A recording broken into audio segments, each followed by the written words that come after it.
Hello friends, digital शिक्षा के online class में मैं रमन आप सभी का स्वागत करता हूं।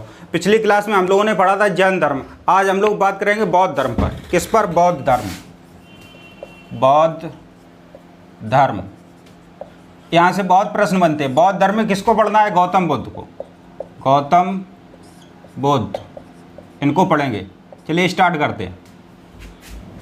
देखिए, बौद्ध धर्म,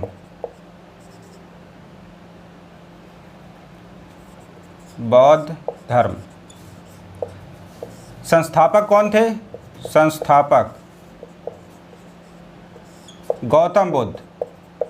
गौतम बुद्ध। जन्म कब हुआ इनका? जन्म 563 BC या फिर ईसा पूर्व। बौद्ध धर्म का संस्थापक गौतम बुद्ध। जन्म कब हुआ? 563 ईसा पूर्व। कहाँ पर हुआ? स्थान, जन्म स्थान क्या है? लुम्बिनी ग्राम।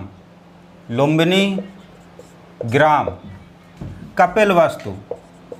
कपिलवस्तु नेपाल। नेपाल के तराई क्षेत्र में पड़ता है भाई। कपिलवस्तु का लुम्बिनी ग्राम नेपाल के तराई क्षेत्र में पड़ता है। इनके बचपन का नाम, बचपन का नाम, बचपन का नाम बताइए भाई। बचपन का नाम भी पूछा जाता है। क्या था? सिद्धार्थ। ठीक है, यहाँ तक कोई दिक्कत? बचपन का नाम क्या था? सिद्धार्थ। पिता का नाम बताइए भाई। पिता का नाम क्या था? पिता कौन थे? शुद्धोधन। शुद्धोधन। माता महामाया। कौन थी? महामाया। पत्नी का क्या नाम था? पत्नी यशोधरा।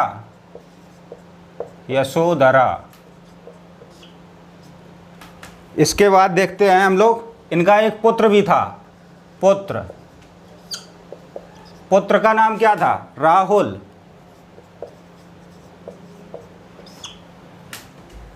जो गौतम बुद्ध थे, इनके जन्म के 7 से 8 दिन के अंदर इनकी मृत्यु हो जाती है। इनकी माँ की मृत्यु हो जाती है और उसके बाद इनकी मौसी जो थी प्रजापति गौतमी, इन्हीं ने इनका पालन पोषण किया था, इसलिए इनका भी नाम आता है। मौसी कौन थी? मौसी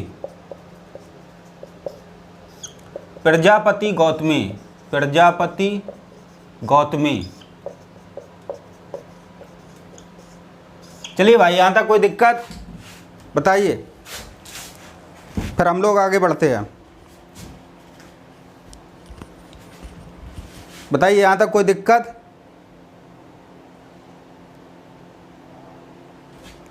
अब देख लेते हैं इनकी मृत्यु कब हुई। मृत्यु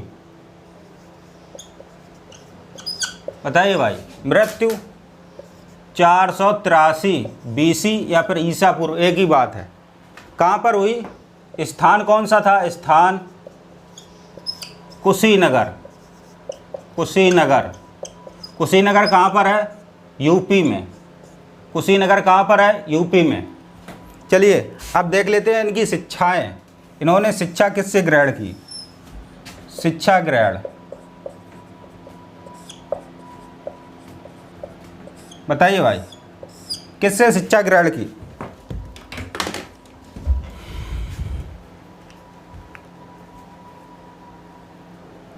चलिए भाई देखिए,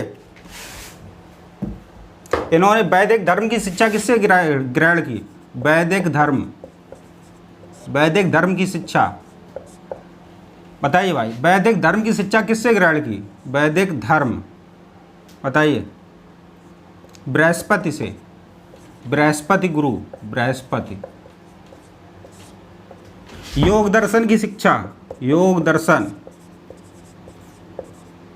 बताइए भाई। योग दर्शन की शिक्षा किससे ग्रहण की? रुद्रक पुत्रम। रुद्रक पुत्रम। यहां तक दिख रहा है? चमक तो नहीं रहा बोर्ड?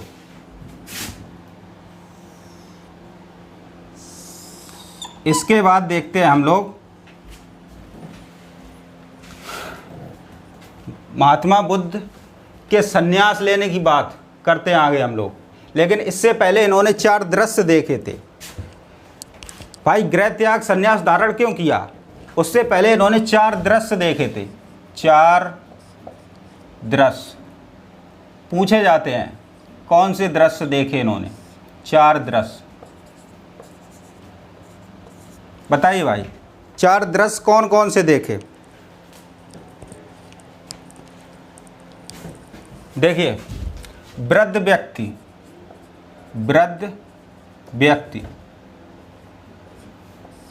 इसके बाद बीमार व्यक्ति देखा, बीमार व्यक्ति, इसके बाद मृत व्यक्ति देखा, मृत व्यक्ति, और एक सन्यासी को देखा, सन्यासी जो काफी प्रसन्न था, प्रसन्न अवस्था में। इसी सन्यासी को देखकर गौतम बुद्ध ने ये निर्णय लिया कि सन्यास धारण करेंगे हम। सन्यासी को क्या देखा, बहुत प्रसन्न था सन्यासी, इसीलिए इन्होंने ये निर्णय लिया कि मैं भी सन्यास धारण करूंगा, सन्यास लूंगा।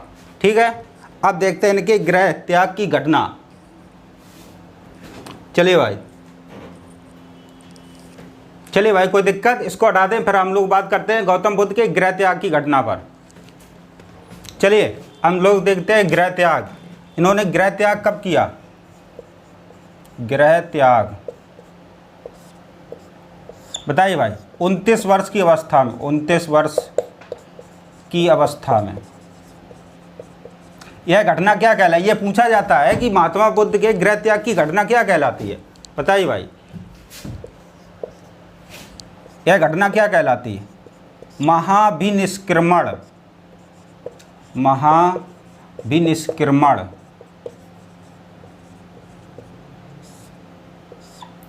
ये आपसे प्रश्न पूछा जाता है कि महात्मा बुद्ध के गृह त्याग की घटना क्या कहलाती है, तो क्या कहलाती है? महाभिनिष्क्रमण।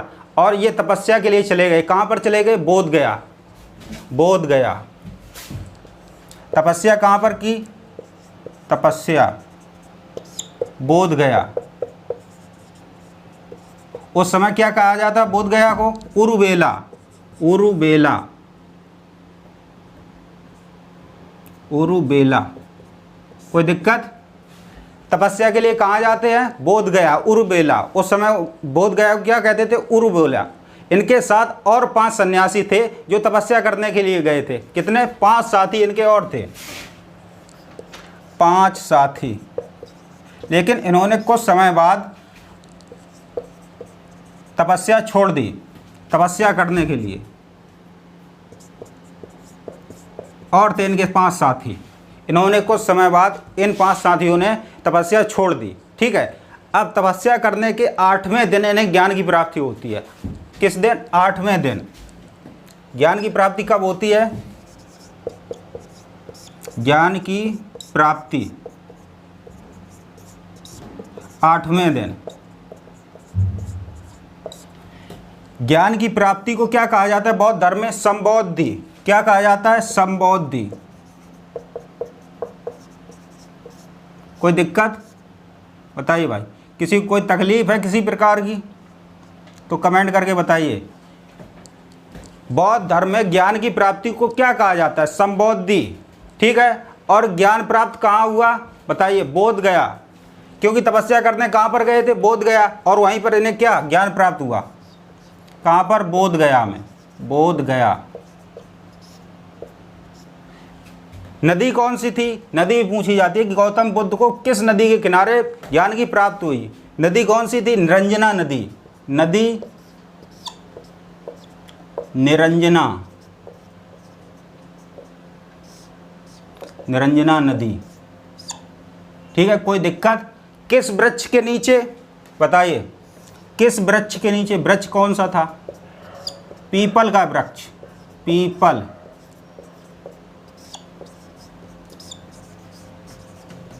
ये प्रश्न पूछा जाता है कि गौतम बुद्ध को किस वृक्ष के नीचे ज्ञान की प्राप्ति हुई? दिन कौन सा था? बताइए भाई। दिन वैशाख पूर्णिमा, वैशाख पूर्णिमा। दिन कौन सा था? वैशाख पूर्णिमा।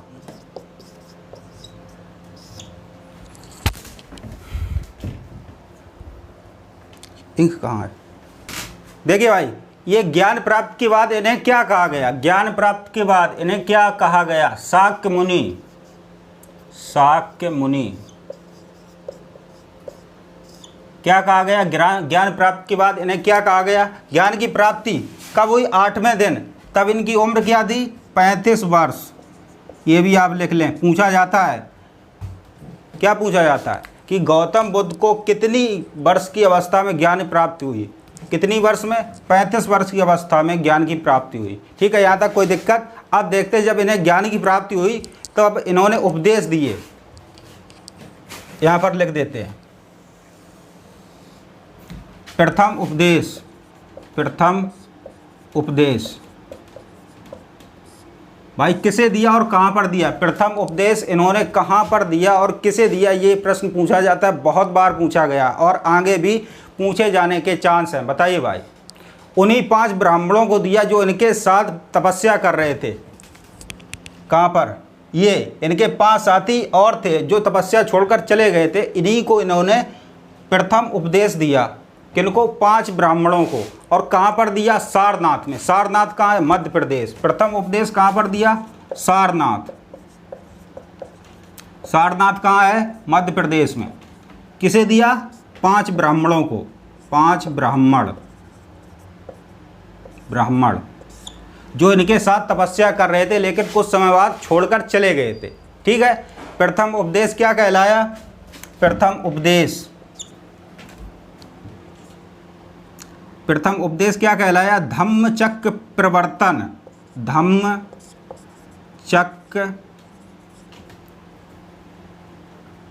धम्मचक्र प्रवर्तन।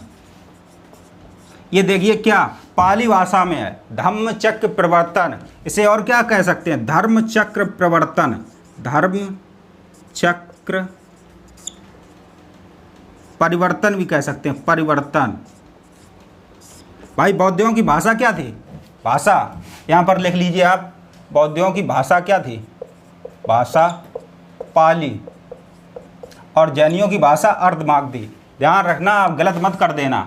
बौद्धों की भाषा पाली, जैनियों की भाषा अर्धमागधी। किसी कोई दिक्कत? अब देखते हैं, इसके बाद हम लोग बात करते हैं सबसे अधिक समय इन्होंने कहाँ पर बिताया। सबसे अधिक समय बताइए,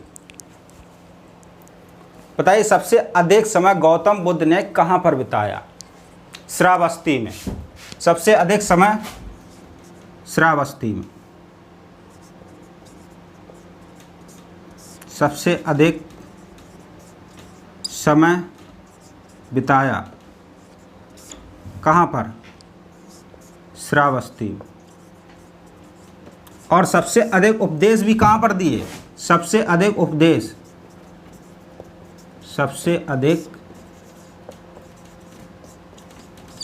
उपदेश भी कहाँ पर दिए? बताइए भाई, सबसे अधिक उपदेश कहाँ पर दिए? जब सबसे अधिक समय बताया श्रावस्ती में, तो उपदेश कहाँ पर देंगे? श्रावस्ती में। श्रावस्ती। चलिए भाई, कोई दिक्कत? सबसे अधिक समय कहाँ पर बिताया? श्रावस्ती में। और वहीं पर सबसे अधिक क्या दिए? उपदेश दिए। अंतिम उपदेश कहाँ पर दिया इन्होंने? बताइए भाई, अंतिम उपदेश कहाँ पर देंगे? जहाँ पर इनकी मृत्यु होती है। कहाँ पर? कुशीनगर में। कहाँ पर? अंतिम उपदेश कहाँ पर दिया? अंतिम उपदेश, अंतिम उपदेश कहाँ पर दिया? कुशीनगर।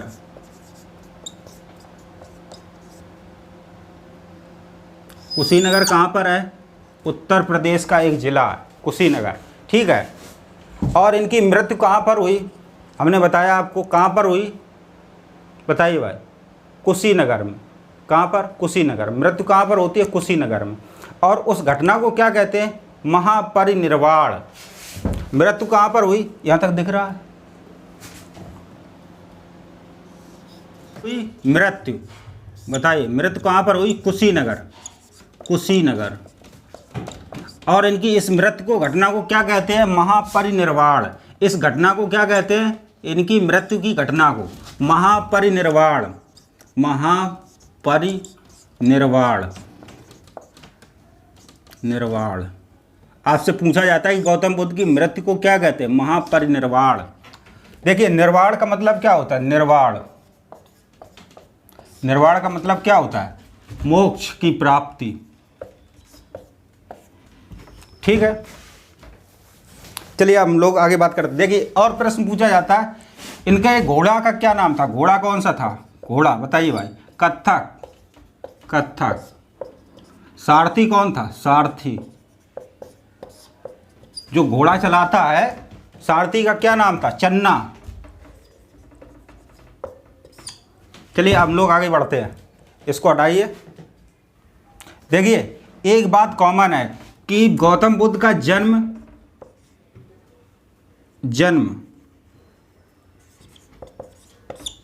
ज्ञान की प्राप्ति और मृत्यु सब एक ही तिथि में होती है। कब? वैशाख पूर्णिमा। वैशाख पूर्णिमा। ये भी ज्ञान की प्राप्ति वैशाख पूर्णिमा, और मृत्यु भी कब होती है? वैशाख पूर्णिमा। ठीक है, यहाँ तक कोई दिक्कत? चलिए हम लोग आगे बढ़ते हैं। चलिए हम लोग देखते हैं बौद्ध धर्म के कुछ प्रतीक हैं। बौद्ध धर्म के प्रतीक। ये प्रतीक कभी कभी पूछ लिए जाते हैं, आपसे पूछ लिया जाता है, एक प्रतीक दिया जाता है और उससे संबंधित घटना पूछ ली जाती है। जैसे गर्भ का प्रतीक, बच्चा जब गर्भ में होता है तो उसे बौद्ध धर्म में क्या कहते हैं? उसका प्रतीक किसे माना जाता है? गर्भ का। बताइए भाई, गर्भ का प्रतीक किसे माना जाता है? जन्म का प्रतीक। बताइए, अगर आपको पता है तो कमेंट करके बताइए। गर्भ का प्रतीक क्या है बौद्ध धर्म में, और जन्म का प्रतीक क्या है? गर्भ का प्रतीक क्या है? हाथी। जन्म का प्रतीक क्या है? कमल। कोई दिक्कत? अब आगे देखते हैं हम लोग कि यौवन का प्रतीक क्या है। यौवन का प्रतीक क्या है? बताइए भाई। जब जवान होता है बौद्ध धर्म में कोई व्यक्ति तो उसे क्या, कैसे प्रतीक जानते हैं?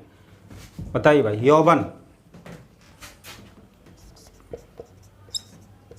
यौवन का मतलब है युवावस्था। इसका प्रतीक क्या है? बताइए। यौवन का प्रतीक सांड। क्या? सांड। और इसके बाद देखते हैं हम लोग गृह त्याग की घटना क्या कहलाती? बताइए भाई। बौद्ध धर्म के गृह त्याग की घटना क्या कहलाती है और इसका प्रतीक क्या है? गृह त्याग की घटना, इसका प्रतीक क्या है? घोड़ा। बताइए, ज्ञान का प्रतीक किसे माना गया है? महात्मा बुद्ध को जो ज्ञान प्राप्त हुआ था वो किस वृक्ष के नीचे प्राप्त हुआ था? बताइए भाई। पीपल वृक्ष के नीचे, इसीलिए इसे क्या माना जाता है? ज्ञान का प्रतीक पीपल वृक्ष। और इसे क्या कहते हैं? बोधि वृक्ष। बोधि वृक्ष। कोई दिक्कत? और लिख लीजिए। निर्वाण, मोक्ष का किसे प्रतीक माना जाता है? निर्वाण या फिर मोक्ष। बताइए भाई।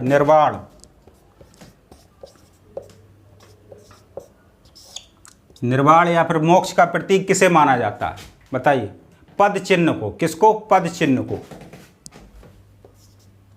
पद चिन्ह। और एक और आप लोग लिख लीजिए। कौन सा? प्रथम उपदेश। इसका प्रतीक भी है प्रथम उपदेश। प्रथम उपदेश। इसका प्रतीक क्या है? बताइए। इसका प्रतीक प्रथम उपदेश का क्या है? चक्र। प्रथम उपदेश को क्या कहते हैं? धम्म चक्र परिवर्तन। क्या है? चक्र। ठीक है, यहां तक कोई दिक्कत? चलिए हम लोग आगे बढ़ते हैं। अब देखते हैं महात्मा बुद्ध ने 4 आर्य सत्य बताए हैं। कौन से 4 आर्य सत्य? कौन कौन से? 4 आर्य सत्य भी बताए हैं। देखिए,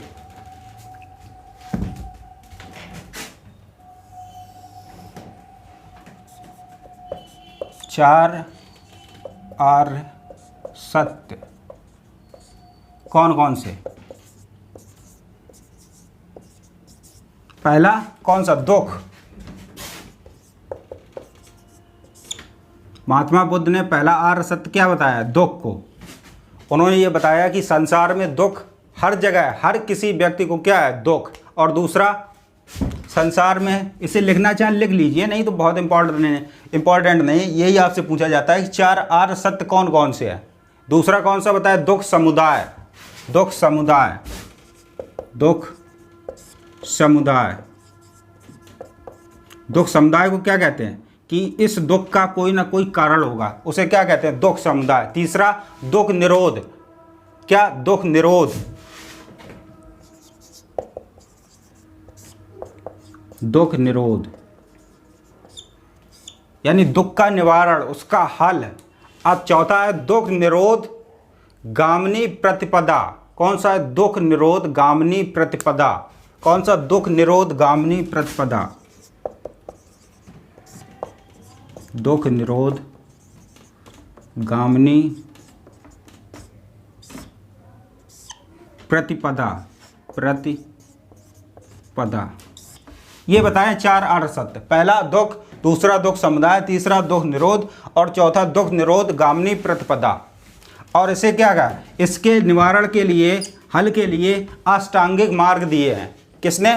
महात्मा बुद्ध ने। अष्टांगिक मार्ग यानी कि निर्वाण प्राप्त करने के लिए। निर्वाण क्या होता है? मोक्ष। मोक्ष का मतलब क्या है? जीवन और मरण के बंधन से मुक्त होना, उसे क्या कहते हैं? निर्वाण। निर्वाण, ये ठीक है। इसके बाद हम लोग देखते हैं अष्टांगिक मार्ग। हटाओ भाई से। चलिए देखते हैं अष्टांगिक मार्ग। महात्मा बुद्ध ने अष्टांगिक मार्ग दिए। अष्टांगिक मार्ग ये क्या है भाई?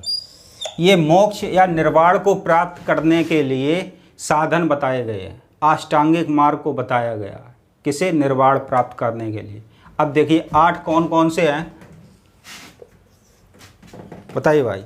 8 पहला कौन सा है बताइए? सम्यक दृष्टि। कौन सा है? सम्यक दृष्टि। सब में सम्यक लगा हुआ है। सम्यक दृष्टि।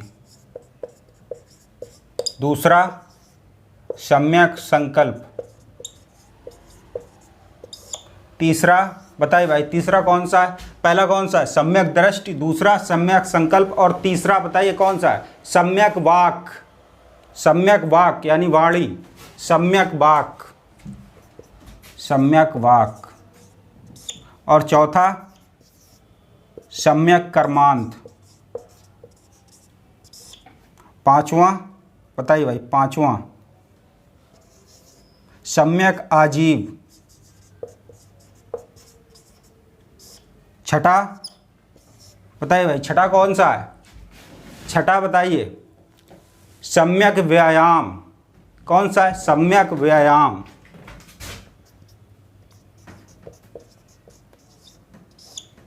सातवां और आठवां बताइए भाई, सातवां कौन सा है? सम्यक स्मृति और सम्यक समाधि। सम्यक स्मृति, स्मृति और आठवां सम्यक समाधि। ये क्या है? अष्टांगिक मार्ग। अष्टांगिक मार्ग क्या होता है? मोक्ष या निर्वाण को प्राप्त करने के लिए बीच का सरल रास्ता। अष्टांगिक मार्ग का मतलब क्या है? बीच का सरल का रास्ता जो बहुत सिंपल होता है, उसे क्या कहते हैं? अष्टांगिक मार्ग यानी कि बीच का रास्ता। इसके बाद त्रिरत्न भी बताए हैं। त्रिरत्न, बुद्ध, धर्म और संघ। कौन सा त्रिरत्न कौन है बताइए भाई? त्रिरत्न,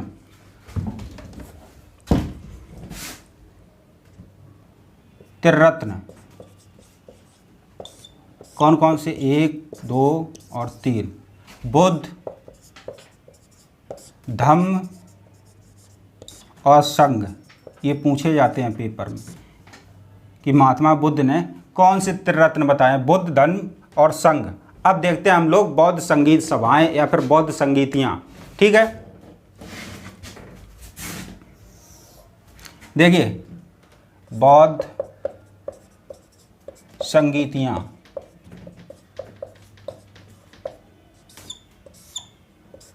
पहली कब हुई बताइए भाई। पहली बौद्ध संगीत सभा कब हुई? 483 में।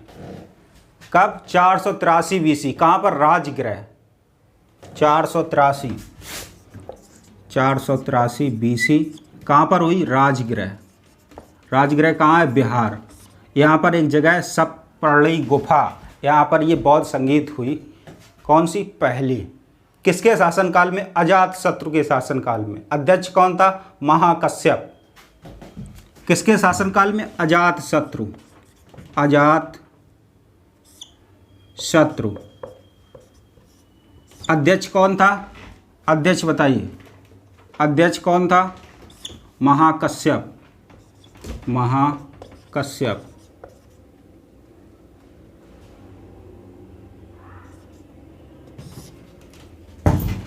ये कौन सा है? क्रम है ये समय है, समय, ये स्थान है, और ये शासनकाल है। किसके शासनकाल में? शासनकाल। और ये अध्यक्ष। ठीक है, कोई दिक्कत यहाँ तक? अब देखते हैं दूसरी बौद्ध संगीति कब हुई? 100 साल बाद, 383 BC में। कहाँ पर हुई बताइए भाई। पहली कहाँ पर हुई थी? राजगृह में। दूसरी कहाँ पर हुई? वैशाली विहार। कहाँ पर? वैशाली बिहार। किसके शासनकाल में? कालाशोक। अध्यक्ष कौन था बताइए भाई? अध्यक्ष कौन था? दूसरी बौद्ध संगीत सभा का अध्यक्ष कौन था? शुभकामी। कौन सा? शुभकामी।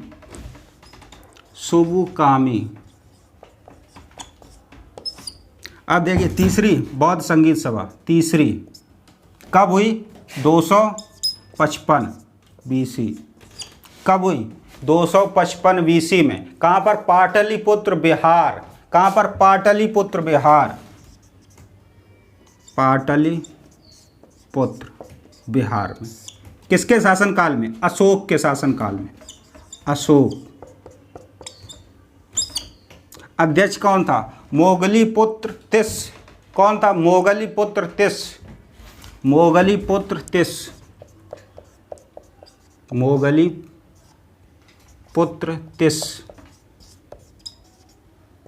अध्यक्ष कौन था? मोगलीपुत्र तिस। अब देखिए चौथी बौद्ध संगीत कहाँ पर हुई बताइए भाई? कब हुई और कहाँ पर हुई? चौथी बौद्ध संगीति कहाँ पर हुई और कब हुई? ये हुई प्रथम शताब्दी में। कहाँ पर बताइए भाई? प्रथम शताब्दी में हुई चौथी बौद्ध संगीति। और कहाँ पर हुई? कुंडलवन। कुंडलवन किसे कहते हैं? कश्मीर को। कुंडलवन।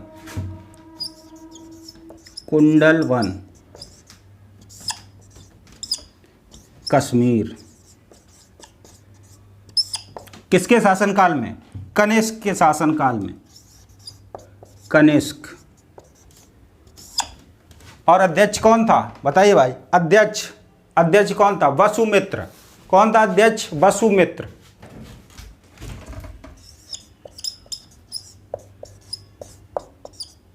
चौथी बौद्ध संगीत सभा एक ऐसी बौद्ध संगीत सभा थी जिसमें एक उपाध्यक्ष भी था। कौन? उपाध्यक्ष। अध्यक्ष कौन हो गया? वसुमित्र। उपाध्यक्ष कौन था? उपाध्यक्ष बताइए भाई, उपाध्यक्ष कौन था? अश्वघोष। अश्वघोष ने किसकी रचना की है? बुद्ध चरित्र की। किसकी? इनकी एक रचना है अश्वघोष की, बुद्ध चरित्र। ठीक है, यहाँ तक कोई दिक्कत? इसका स्क्रीनशॉट ले लिए या फिर नोट डाउन के लिए। इसको हटाते हैं, फिर हम लोग आगे बात करते हैं।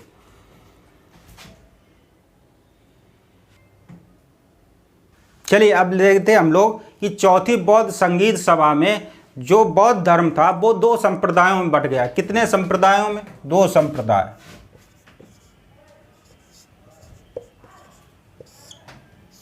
कौन सी बौद्ध संगीत सभा में, चौथी बौद्ध संगीत सभा में बौद्ध धर्म दो संप्रदायों में बट गया। पहला हीनयान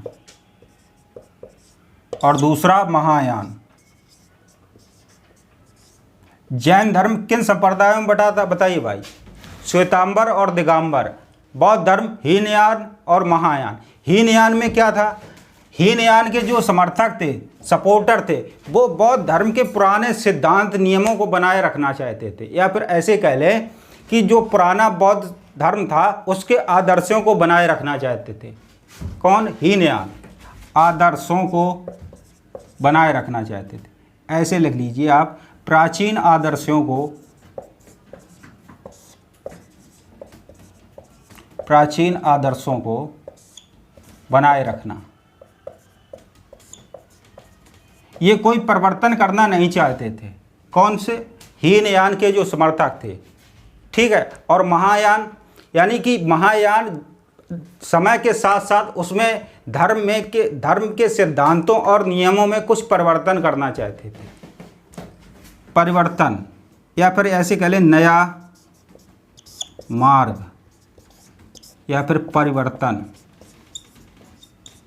बात समझ में आई भाई? जो बौद्ध धर्म की हीनयान की संप्रदाय की जो शाखा थी, उसके जो समर्थक थे, समर्थक बताइए भाई, समर्थक, वो बौद्ध धर्म के प्राचीन नियम सिद्धांतों को बनाए रखना चाहते थे। कौन से? हीनयान। और महायान नए मार्ग या समय के साथ साथ बौद्ध धर्म के सिद्धांतों और नियमों में कुछ परिवर्तन करना चाहते। और इसमें क्या खास है? जो महायान के थे, महायान के, ये मूर्ति पूजा के समर्थक हो गए। मूर्ति पूजा, मूर्ति पूजा, ठीक है। और जौन ये थे हीनयान के, ये मूर्ति पूजा के विरोधी थे। मूर्ति पूजा के विरोधी थे। कोई दिक्कत? चलिए अब हम लोग बात करते हैं किसकी? साहित्य की, बौद्ध साहित्य। चलिए हम लोग देखते हैं बौद्ध साहित्य। बौद्ध साहित्य, बौद्ध साहित्य। बौद्ध साहित्य किस भाषा में है भाई बताइए भाई? बौद्ध साहित्य पाली भाषा में। बौद्धियों की भाषा क्या थी? पाली। और उपदेश भी किस भाषा में दिए? उपदेश, उपदेश भी पाली भाषा में, पाली भाषा। ये प्रश्न पूछा जाता है कि बौद्ध ने किस भाषा में उपदेश दिए, तो कौन सी भाषा में? पाली भाषा में। देखिए इनके मुख्य रूप से 3 पिटक हैं साहित्य के अंदर। कौन कौन से बताइए भाई? सुत्त पिटक, विनय पिटक और अभिधम्म पिटक। 1, 2 और 3। सुत्त पिटक, विनय पिटक,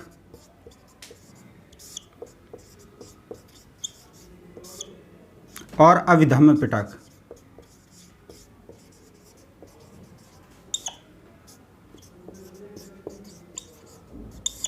इसके अलावा और भी कुछ रचनाएं हैं, जैसे बताइए भाई? जैसे जातक कथाएं, जातक कथाएं,